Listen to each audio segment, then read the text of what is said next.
chacun de nous dispose. Gloire à Dieu, que ces chants retentissent en tout lieu.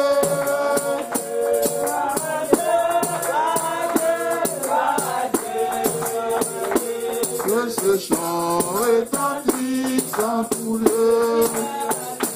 Gloire à Dieu, gloire à Dieu. Que ce chant retentisse en tout lieu. Gloire à Dieu, gloire à Dieu. Que ce chant retentisse en tout lieu.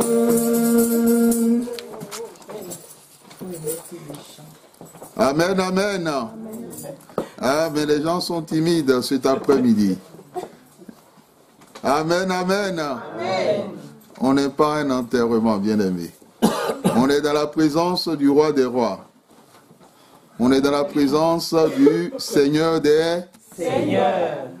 Est-ce qu'il y a des larmes devant la présence ou dans la présence de Dieu? Amen. Amen.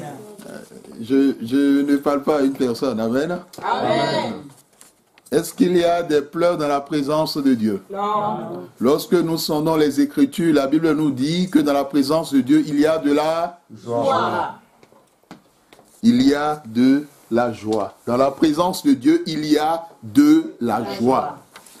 Amen. Amen. Dans la maison de Dieu, il y a aussi de la joie. David dit, je suis dans la joie lorsqu'on me dit, allons à la maison du Seigneur. Je ne sais pas ce qui est ton cas, mais David, depuis sa maison, lorsqu'il entend le fait qu'il doit aller à la maison du Seigneur, bien-aimé, il est heureux. David ne mesure pas le temps qu'il passera pour atteindre la maison de Dieu. David ne calcule pas les kilomètres, mais David est dans cette joie parce qu'il rencontrera le roi des rois, Amen. Le Seigneur des seigneurs. Amen. Et donc déjà à domicile, il n'attend que ce jour-là, le jour où il ira à la maison du Seigneur. Et je pense que David, si à domicile, il est dans la joie, quand il arrive à la maison du Seigneur, la joie ne disparaît pas. Amen. Amen. Plus David arrive à la maison du Seigneur, plus sa joie est grande. Amen. Sa joie déborde. La coupe de sa joie déborde. Amen. Amen. Bien-aimé, David est un homme spécial. Vraiment, il est un homme spécial. Il était un roi. Et la Bible dit, il s'est levé pour danser. Amen. Amen. Je ne sais pas si vous voyez la scène d'un roi puissant en train de danser. Un roi qui est installé sur un trône doré. Un roi qui met ses vêtements royaux de côté et qui commence à danser pour le roi des rois. Bien-aimé, lorsque tu viens dans la présence de Dieu, mets tes vêtements de côté. Les vêtements de ton moi, les vêtements de ton ego, les vêtements de ta personnalité. Et revêt-toi des vêtements d'humilité. Parce que tu vas dans la présence du roi des rois. Amen. Amen. La Bible dit que Dieu s'oppose aux orgueilleux, mais il traite les humbles avec bonté. Pour bénéficier de la bonté de Dieu, ton cœur doit être dans cette humilité.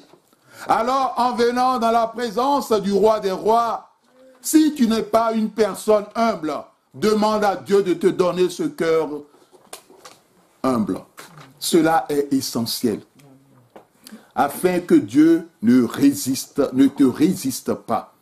La Bible dit, il résiste aux orgueilleux. Amen. Amen. Je ne sais pas s'il est déjà arrivé à une personne de ne pas retrouver la clé pour pouvoir entrer chez lui. Et la personne a tenté.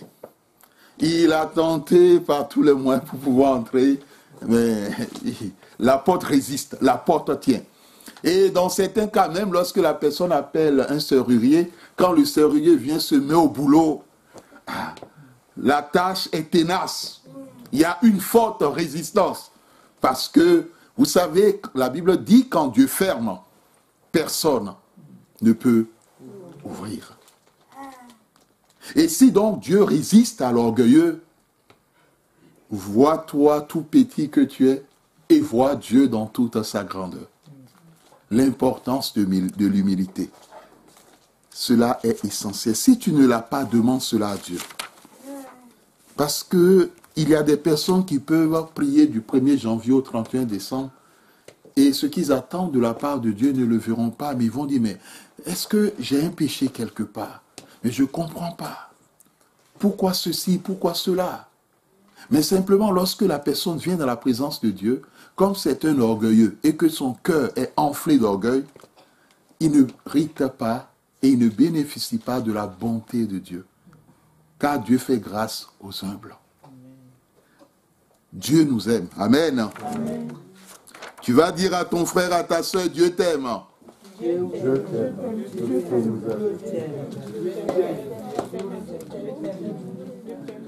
Amen, amen.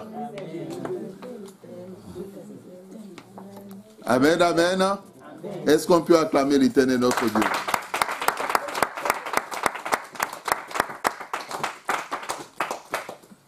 Nous passerons, comme l'Éternel a souligné, du temps dans l'enseignement. L'enseignement de la parole de Dieu. L'enseignement qui apporte la connaissance de Dieu. La Bible dit, mon peuple périt faute de connaissance.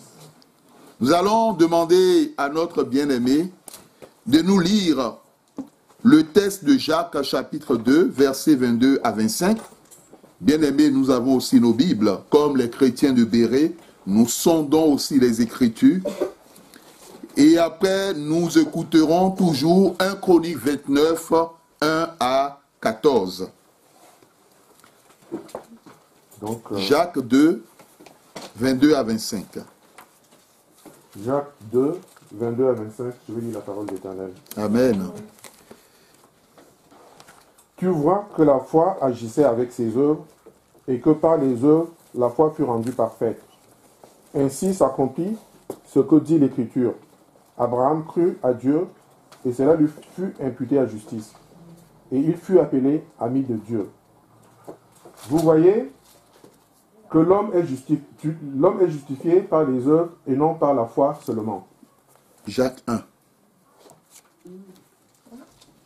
Excusez-moi, c'est Jacques 1, c'est pas Jacques 2.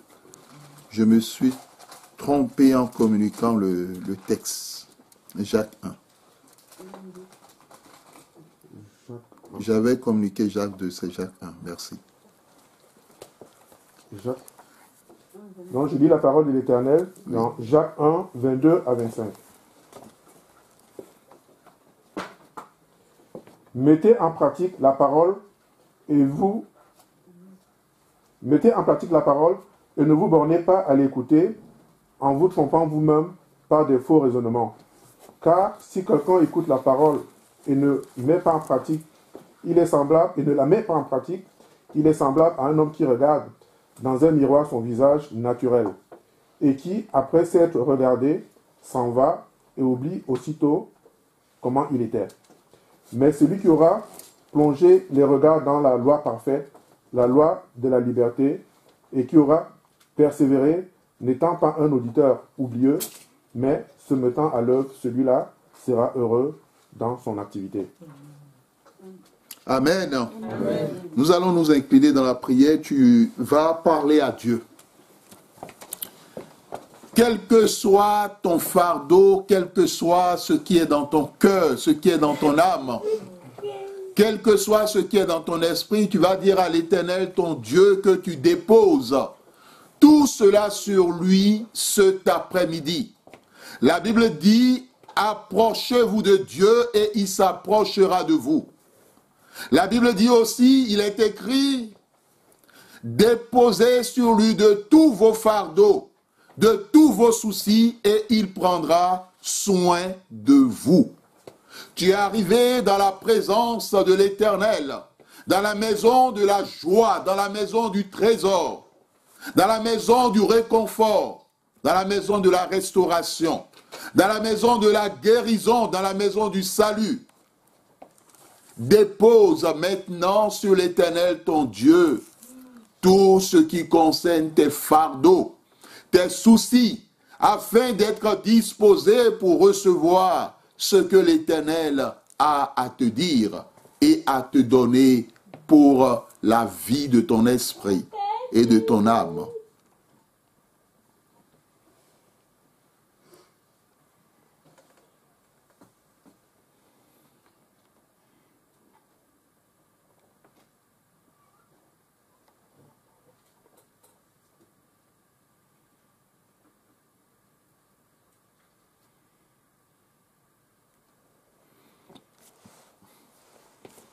Les Écritures sont claires.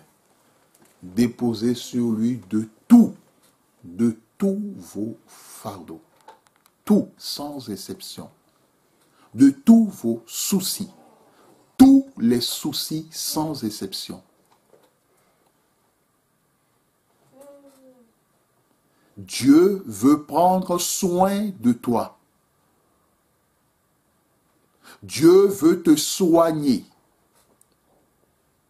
Dieu veut te guérir. Dieu veut te donner la solution à ton fardeau, à ton souci. Il veut prendre tous tes fardeaux, sans exception. Il veut prendre tout ce qui te chagrine, sans exception. Il veut prendre tout ce qui perturbe ta joie et ta paix dans sa présence.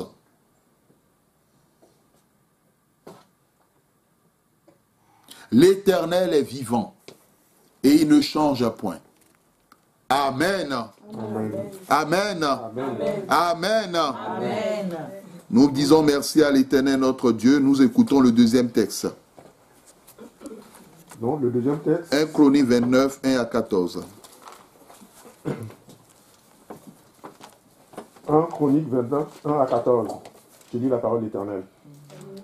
Le roi David dit à toute l'assemblée: Mon fils Salomon, le seul que Dieu ait choisi, est jeune et d'un âge faible, et l'ouvrage est considérable, car ce palais n'est pas pour un homme, mais il est pour l'Éternel Dieu.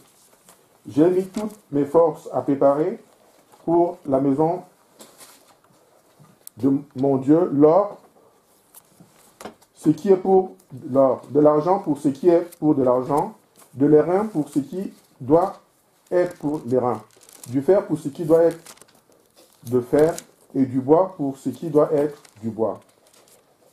Des pierres d'onyx et des pierres d'HC, des pierres brillantes et de diverses couleurs, toutes sortes de pierres précieuses et du marbre blanc en quantité. De plus, dans mon attachement pour la maison de mon Dieu, je donne à la maison de mon Dieu l'or et l'argent que je possède en propre, outre ce que j'ai préparé pour la maison du sanctuaire, 3000 talents d'or, d'ophir et 7000 talents d'argent épuré, pour en revêtir les parois des bâtiments, l'or pour ce qui doit être d'or, de l'argent pour ce qui doit être d'argent, et pour tous les travaux qu'exécuteront les ouvriers. Qui veut encore présenter volontairement aujourd'hui ses offrandes à l'Éternel? Les chefs des maisons paternelles, les chefs des tribus d'Israël, les chefs des milliers et des centaines et des intendants du roi firent volontairement des offrandes. Ils donnèrent pour le service de la maison de Dieu 5000 talents d'or, 1000 talents d'aric, 10 000 talents d'argent, 10 000 talents d'airain et 100 000 talents de fer. Ceux qui possédaient des pierres les livrèrent pour le trésor de la maison de l'Éternel entre les mains de Jéhil, le Gershomite. Le peuple Le peuple se réjouit dans les offrandes volontaires, car c'était avec un cœur bien disposé qu'il le faisait à l'Éternel. Le roi David en fut aussi une grande joie. David bénit l'Éternel en présence de toute l'assemblée. Il dit, béni sois-tu d'éternité en éternité, l'Éternel, Dieu de notre Père Israël. À toi, Éternel, la grandeur, la force et la magnificence, l'éternité et la gloire, car tout ce qui est au ciel et sur la terre t'appartient. À toi, l'Éternel, le règne, car tu t'élèves souverainement au-dessus de tout.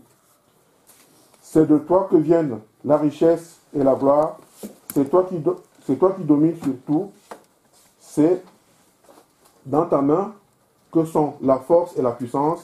Et c'est ta main qui a le pouvoir d'agrandir et d'affermir toutes choses. Maintenant, ô notre Dieu, nous te louons et nous célébrons ton nom glorieux. Car qui suis-je, qui est mon peuple, pour que nous puissions te faire volontairement des offrandes. Tout vient de toi et nous recevons de ta main ce que nous t'offrons. Nous sommes devant toi des étrangers et des habitants, comme tous nos pères. Amen. Amen. Merci. Amen, amen. Bien-aimés dans le Seigneur, nous voulons dire merci à l'Éternel notre Dieu pour sa bonté, pour sa fidélité. La première chose, Dieu veut que nous répartons avec lui sur de nouvelles bases. Et la première chose qui est essentielle, c'est l'état de notre cœur et l'approche de notre cœur vis-à-vis de la parole de Dieu. Dans le texte de Jacques 1, 22 à 25, Dieu nous apprend comment nous devons fonctionner vis-à-vis de sa parole, de la parole que nous écoutons, de la parole que nous entendons, la parole bien sûr de Dieu, de la parole de vie. Amen. Il y a certaines personnes, soit dans leur temps de détente ou autre, rassurez-vous, ils auront du mal à vous citer Jean 3, 16, mais ils seront les premiers à vous citer des propos qui sortent, par exemple, d'une publicité. Amen, amen. Bien-aimés dans le Seigneur, nous devons comprendre ceci. Il est aussi de ces personnes qui gardent dans leur cœur une parole qui les a blessés, une parole qui leur a fait du mal, et pourront vous dire, ah, entre-temps, telle personne m'a dit ceci. Ils n'ont pas oublié. Amen. Amen. Et d'autres, quand on leur dit des paroles mensongères, leur cœur est gros, si gros et si grand pour accueillir ce mensonge. Et pour garder ce mensonge. Et ce mensonge peut travailler dans leur cœur et dans leur vie pendant des années. Mais pourquoi nous n'avons pas une pareille disposition, dit l'Esprit de Dieu, vis-à-vis de la parole? De cette parole de vie. La Bible dit que la parole de Dieu apportera la vie en toi. La Bible dit que la parole de Dieu est esprit. La Bible dit aussi que la parole de Dieu te fera réussir dans tout ce que tu entreprendras. Si elle n'est pas vie, si elle n'est pas esprit, elle ne peut pas t'apporter la réussite. La force de la parole de Dieu, c'est que lorsqu'elle est prêchée, elle peut changer le cœur d'un homme. Elle peut changer le cœur d'une autorité. Quand la parole de Dieu a touché le cœur de Cyrus, malgré que cet homme, ce grand homme n'était pas juif ni israélien, Cyrus a décrété le retour du peuple d'Israël de la captivité vers Jérusalem. Pour dire que dans ce monde, certaines personnes qui ne connaissent pas l'Éternel, lorsque la parole de Dieu est libérée, ces personnes ont cette disposition pour la recevoir. Plusieurs parmi nous, avant que nous ne soyons enfants de Dieu, nous avons été touchés par cette parole. Mais Dieu nous invite chaque jour à nous laisser toucher et renouveler par cette parole. Amen. Ne soyons pas comme les Juifs au temps de Jésus, en disant que notre Père c'est Abraham. Ah, moi je suis enfant de Dieu. Ah, j'ai déjà des fils et des filles spirituelles que j'ai conduits à la foi. Et comme le dirait l'autre, je suis déjà un grand-père, un grand-papa spirituel. Ou une grand-maman spirituelle. Bien-aimé, ce n'est pas ce que Dieu mange. Comment se fait-il que lorsque tu donnes ta vie à Jésus, tu avais cette disposition de cœur, et après avoir connu la grâce, la faveur de Dieu, ton cœur est changé? Qu'est-ce qui s'est passé entre-temps?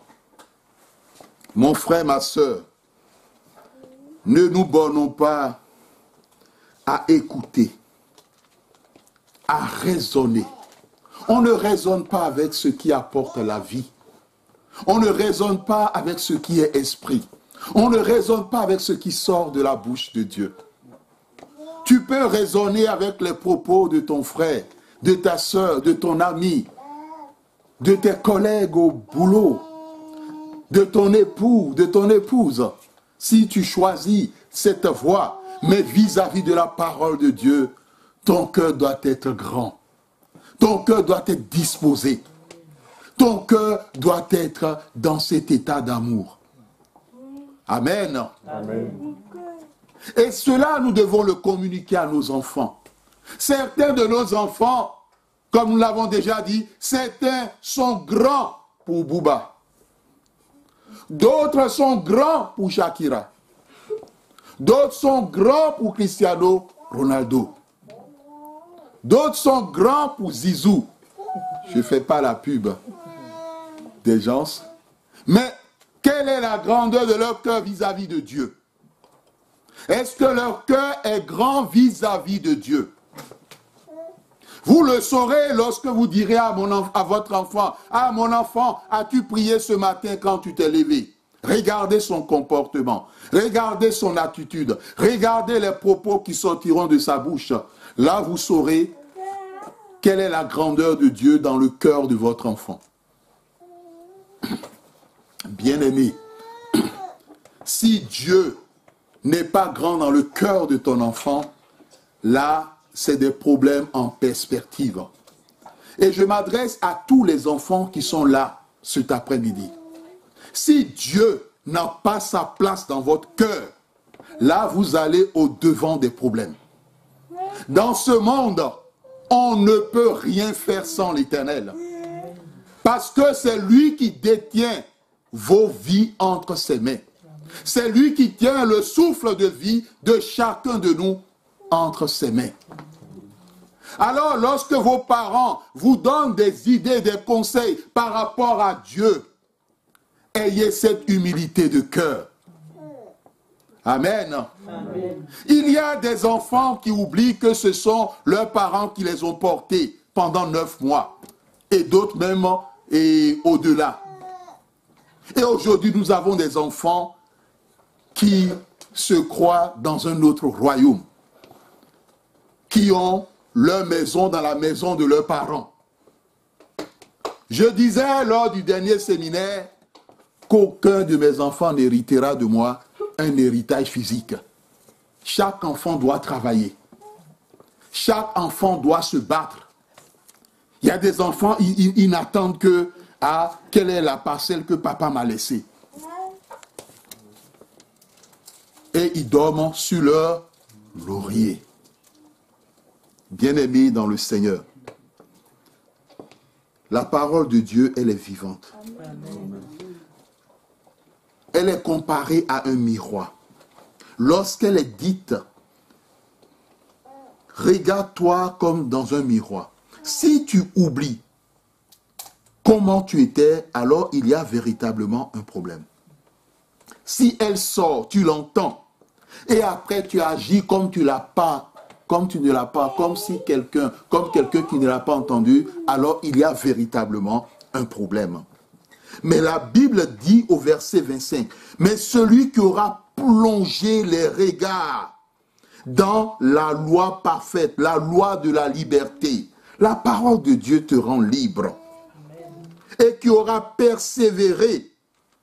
D'abord, plonge ton cœur, plonge ton être dans la parole de Dieu. C'est la première chose. La seconde chose, le monde, les hommes, le diable fera tout possible pour te carter de cette parole. Parce que le diable sait que cette parole, elle est puissante.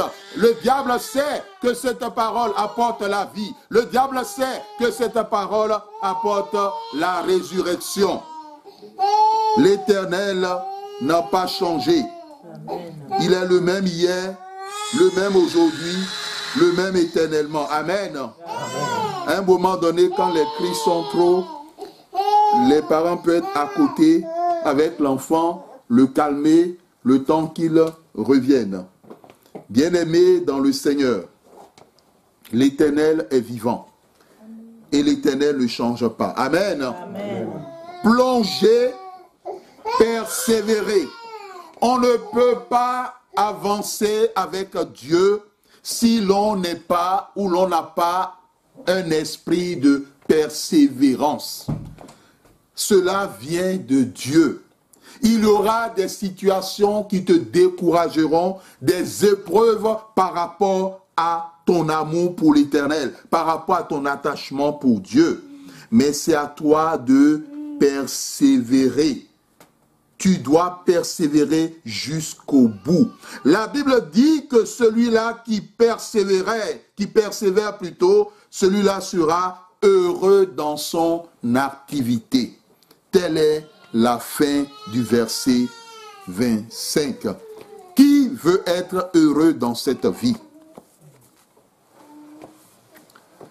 Bon, on pose autrement la question. Qui veut être malheureux ou malheureuse? Amen. Quelqu'un veut être malheureux ou malheureuse dans cette vie? Non. Bien-aimés dans le Seigneur, Dieu nous aime. Amen. Amen. Et Dieu veut toujours notre bien, même si quelquefois nous ne le savons pas. Dans le deuxième texte de Chroniques que nous avons lu, l'Éternel a dit, enseignez ses enfants par rapport aux offrandes, par rapport à la dîme. Nous avons entendu le texte de 1 Chroniques 29.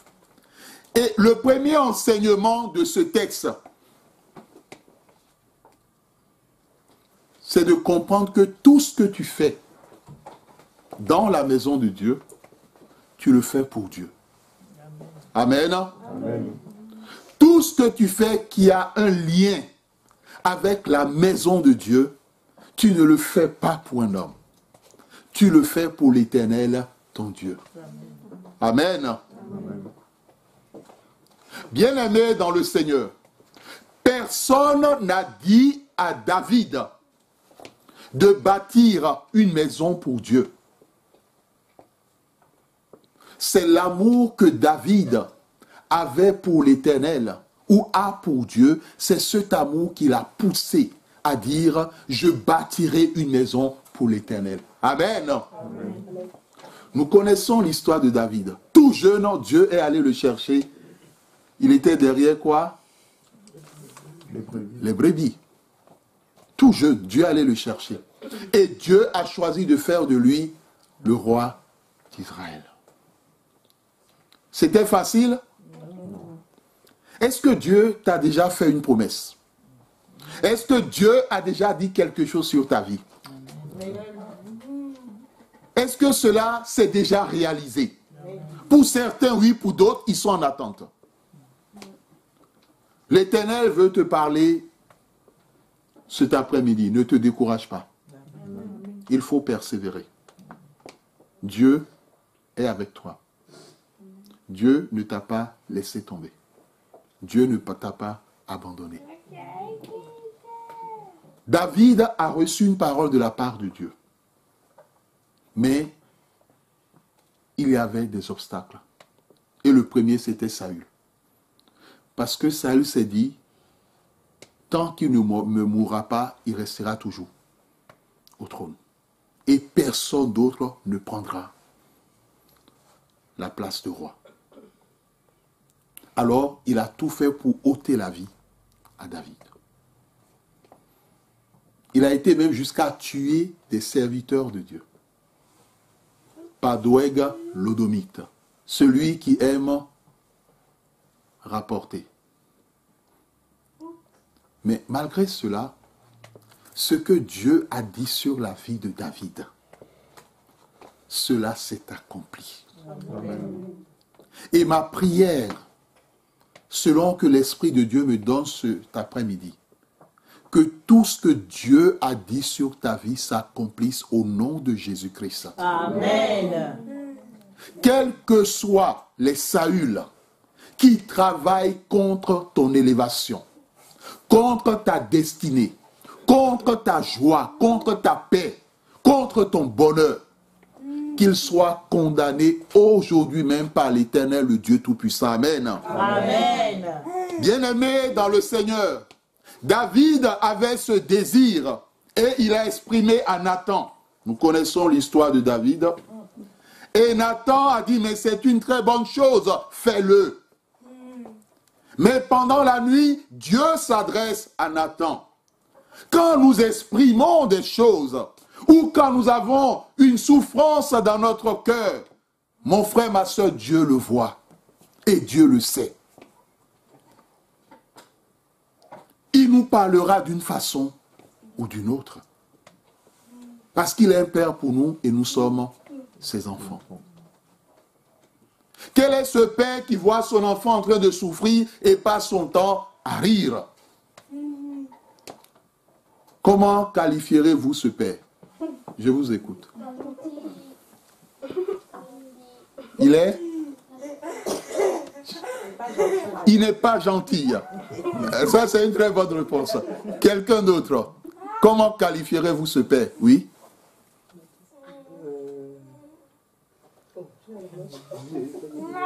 Ah, il n'a pas levé la main. Non, il était... oui. Irresponsable. Indigne. Quelqu'un d'autre? Méchant. C'est le thème même. Il est méchant. Ah oui, c'est pas un père ça. Hein? C'est la méchanceté même en chair et en os. Ça, c'est de la méchanceté. C'est de la méchanceté. Si quelqu'un a eu un père pareil, qu'il sache qu'il a eu affaire à la méchanceté. Hein? Quand un chien est un chien, il faut dire que c'est un chien. Quand c'est une brebis, il faut dire, ah, on a affaire à une brebis. Bien-aimé dans le Seigneur, Dieu parle à Nathan, va dire à David, non. Ce n'est pas toi qui vas bâtir la maison. Ce n'est pas toi qui le feras, mais c'est quelqu'un qui naîtra de toi. Amen. Amen. Par rapport à ce texte, sache une chose. Ce que David a fait, lorsque Dieu le lui a dit, il ne s'est pas dit, ah non, moi je ne suis pas d'accord. Aujourd'hui, nous avons plein d'enfants de Dieu. Quand Dieu parle, ils disent, ah non, moi je ne suis pas d'accord. C'est-à-dire, la maison de Dieu est peuplée d'enfants rebelles et d'enfants têtus. Amen. Amen. Vous parlez à votre enfant, ah mon enfant ceci, mon enfant, et votre enfant se braque. Ah non, moi je ne suis pas d'accord, papa. Amen, amen. Ah Seigneur, vraiment, Dieu, à un moment donné, je me demande si, oui, Dieu souffre. Quelquefois Dieu souffre, hein? Amen. Vous savez, quand vous êtes un parent, vous avez un enfant qui vous tient tête. allez voir le cœur de ce parent. Hein. C'est pas facile. Hein. C'est pas du tout facile. C'est pas évident et ce n'est pas facile. Et les parents en ce moment sont partagés entre deux sentiments. Un sentiment de qu'est-ce que j'ai fait au bon Dieu pour avoir un tel enfant. Un autre sentiment inspiré par Lucifer, vraiment que quelque chose de grave lui arrive. Là, il va comprendre.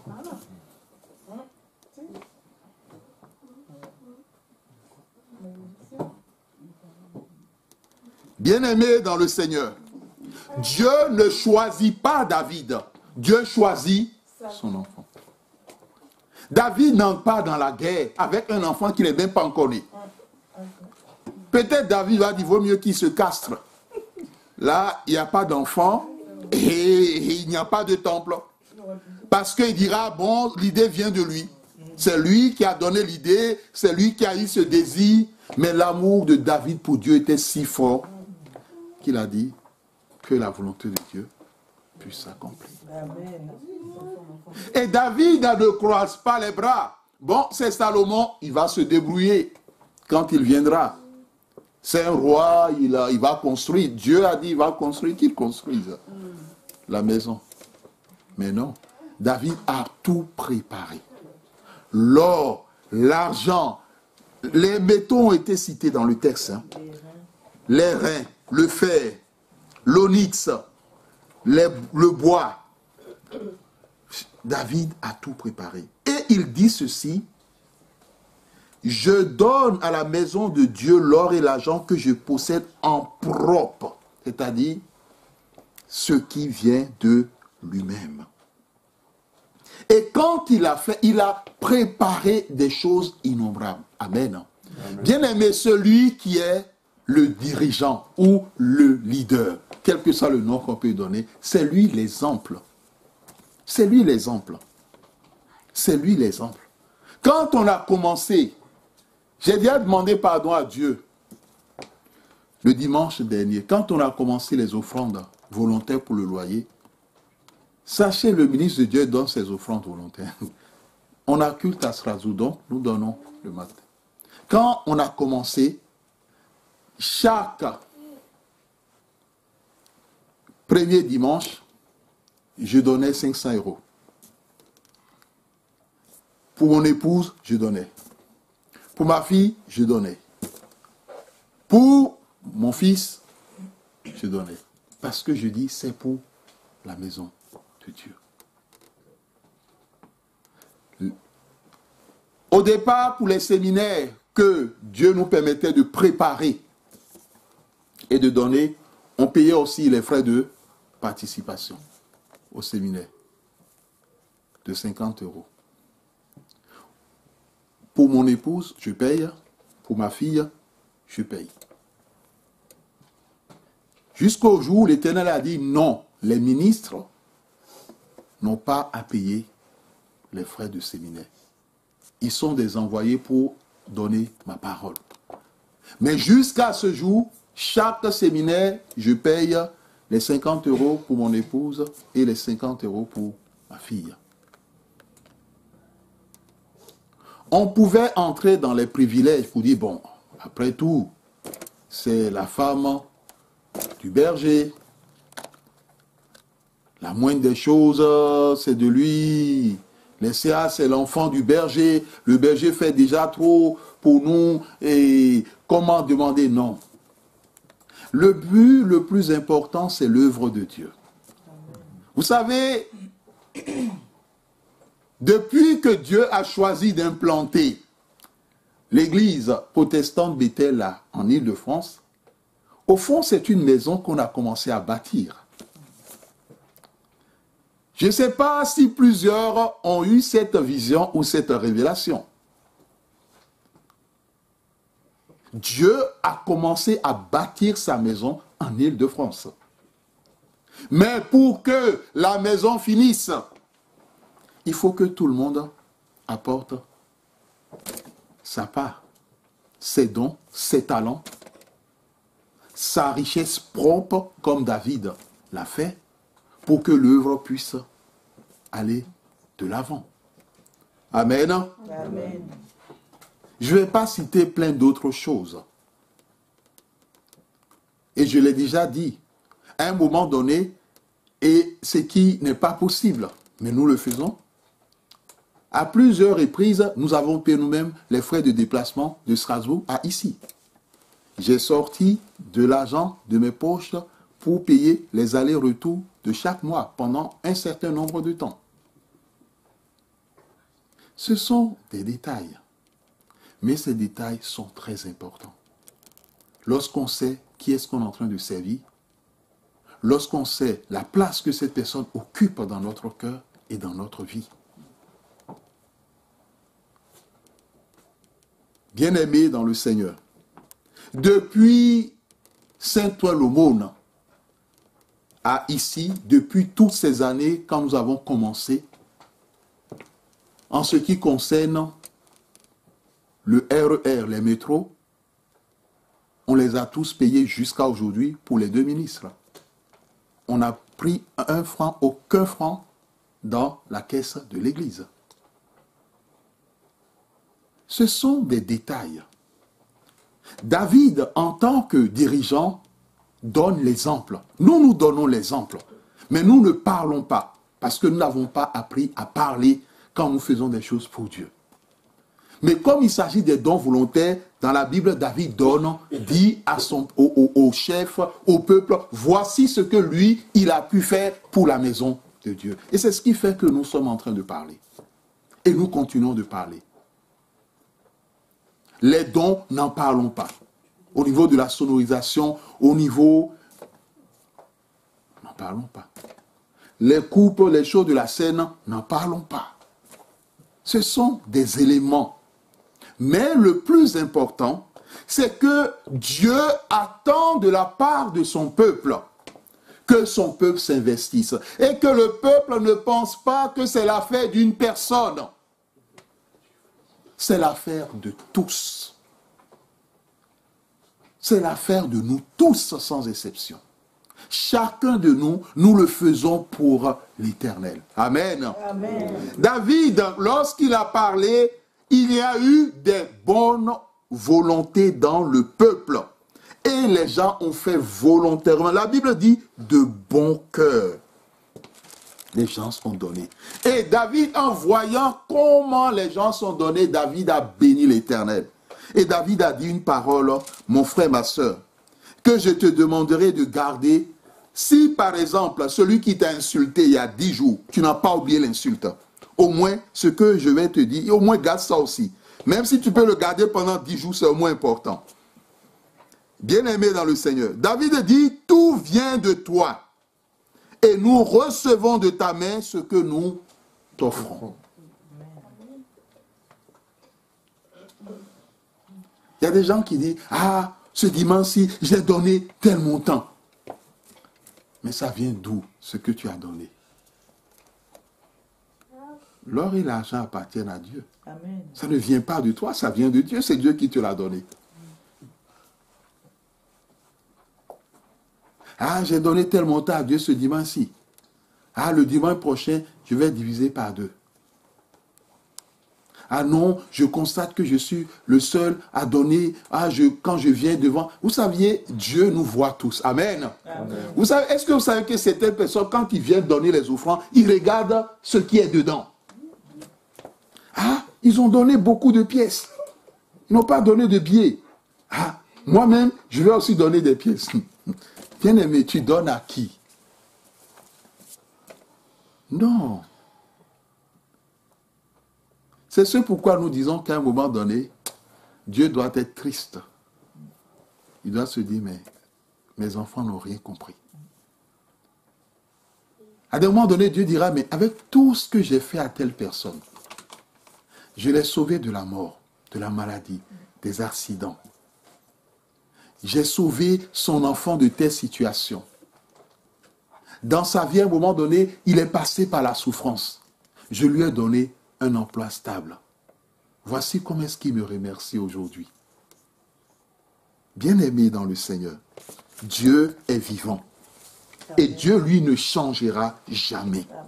Rassure-toi, il ne changera jamais. Amen. Jésus dit, si on demande à la foule de ne pas louer l'Éternel, Dieu va susciter quoi? Des pierres. Est-ce que vous aviez déjà vu des pierres louer une personne? Quelqu'un a déjà vu? Selon vous, est-ce que pour Dieu cela est possible? Qui croit que cela est possible? En tout cas, moi je crois comme du... Avec Dieu, rien n'est impossible. On le verra par rapport à ce texte.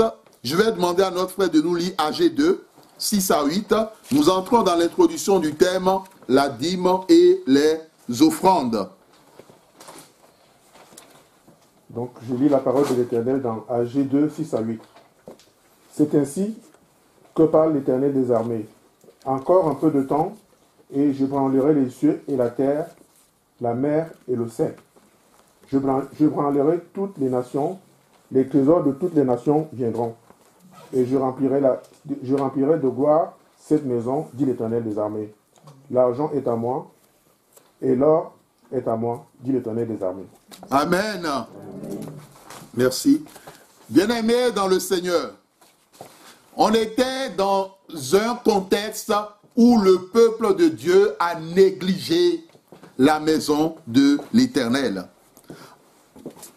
Nous voulons dire que cet enseignement n'est pas une prédication d'un évangile de prospérité.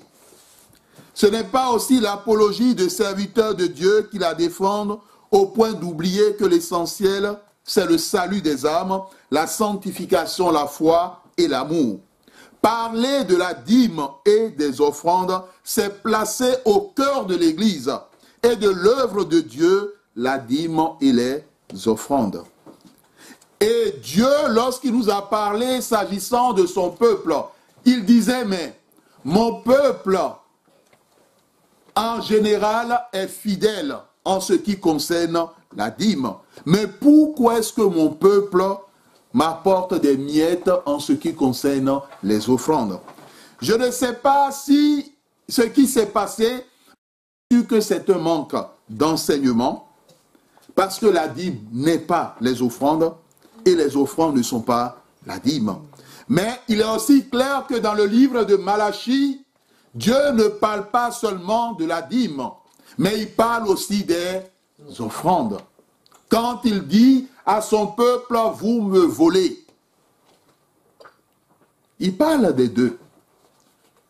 Donc, quand Dieu ouvre les écluses des cieux et qu'il menace le dévoreur, il le fait par rapport à la dîme et aux offrandes. Pas seulement uniquement par rapport à la dîme.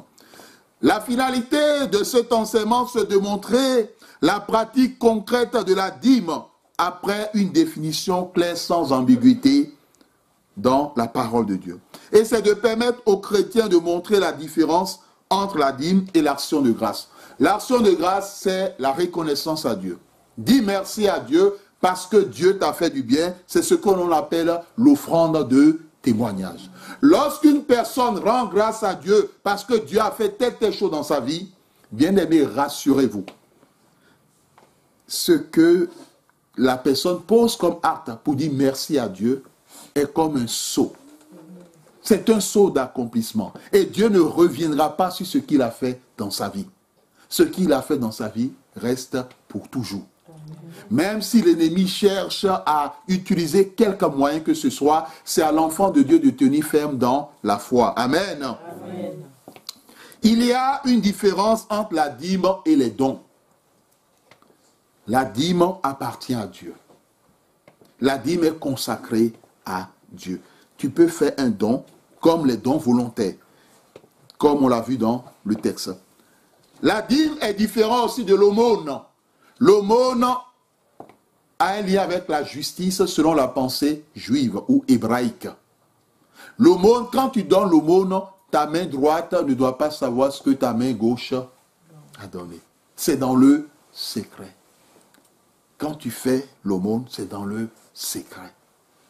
Tu fais une aumône, tu le fais dans le secret. Et enfin, la finalité de cet enseignement, c'est de montrer que les chrétiens trichent avec Dieu et volent l'Éternel, le Dieu Tout-Puissant. Amen. Amen. Aujourd'hui, nous allons nous arrêter à la définition de la dîme. Et prochainement, nous avancerons selon que l'Esprit de Dieu nous conduira. La dîme est d'origine biblique. Elle n'est pas une donnée conçue et réalisée par les ministres et les serviteurs de Dieu. La dîme est, en simple, la 10e partie des revenus ou du revenu. La dîme est un don de Dieu. C'est une propriété de Dieu.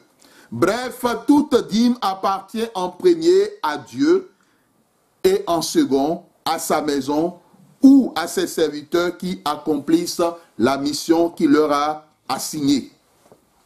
Ce que la dîme n'est pas ton argent. Elle appartient à Dieu et à sa maison, à ses serviteurs. Elle n'est pas une obligation religieuse, ni une loi de l'Ancien Testament, parce qu'on a déjà entendu, on a déjà lu ça. Non, ça c'est le temps de Moïse. Oh, c'est la loi, on n'est plus sous le régime de la loi. Ça, c'est ce qu'on appelle tordre le cou à la parole de Dieu. Parce que la dîme existait avant Moïse. La dîme existait avant la loi. Existait, on le verra. Abraham a donné la dîme de tout. Jacob, personne ne lui en a parlé, mais il sait ce qui s'est passé avec qui? Jacob est qui par rapport à Abraham? Il est le petit-fils. Il sait ce qui s'est passé par rapport à son grand-père. Amen. La tradition orale. Alors, il a dit à Dieu, s'il revient, si Dieu lui donne, il donnera la dîme. Et ça, il n'y avait pas encore la loi. Donc, faites attention. Elle est donnée avant la loi, la dîme. Donner la dîme n'est pas donner son argent à un serviteur de Dieu, à une veuve, à un orphelin, à un étranger. C'est donner à Dieu. C'est-à-dire dans la mentalité, dans la pensée, quand tu donnes, il ne faut pas dire je suis en train de donner mon argent à tel ou comme le dit. Donner la dîme, ce n'est pas enrichir un pasteur, un ancien ministre. Ce n'est pas aussi habiller un ministre. Ce n'est pas accuser les ministres de vol, de tricherie ou de fraude. Ou bien penser qu'on est à l'origine de la richesse d'un ministre. Donner la dîme, ce n'est pas voler, tricher, murmurer, calculer ou regretter le fait de donner la dîme. Ce n'est pas aussi s'interroger sur la finalité de la dîme. Quand tu remets quelque chose entre les mains de Dieu, amen. C'est comme une offrande. Quand tu remets entre les mains de Dieu, c'est entre les mains de Dieu. Amen. La dîme, ou donner la dîme, c'est offrir à Dieu ce qui lui appartient. Vous verrez que dans Malachie, le texte hébreu ne dit pas « apportez votre dîme ». Il dit « apportez-la ». Donc ce n'est pas ta dîme. C'est la dîme de Dieu. C'est accomplir un devoir divin. C'est obéir à la volonté de Dieu, c'est surtout poser un acte de foi. Enfin, c'est investir dans la banque céleste, épargner, économiser, emmagasiner, amasser. Voici les thèmes que Jésus a utilisés parlant de la banque céleste. Mais le contraire, c'est dépenser, gaspiller, dilapider, prodiguer. Il y a plusieurs personnes dans la famille de Dieu aujourd'hui, on l'a déjà dit et on le dira toujours, qui dépensent plus dans le monde, qui enrichissent plus les supermarchés, les marques, les magasins, que la maison de Dieu. Amen. Que l'Éternel bénisse sa parole dans nos cœurs. Amen. Est-ce qu'on peut acclamer la parole de Dieu?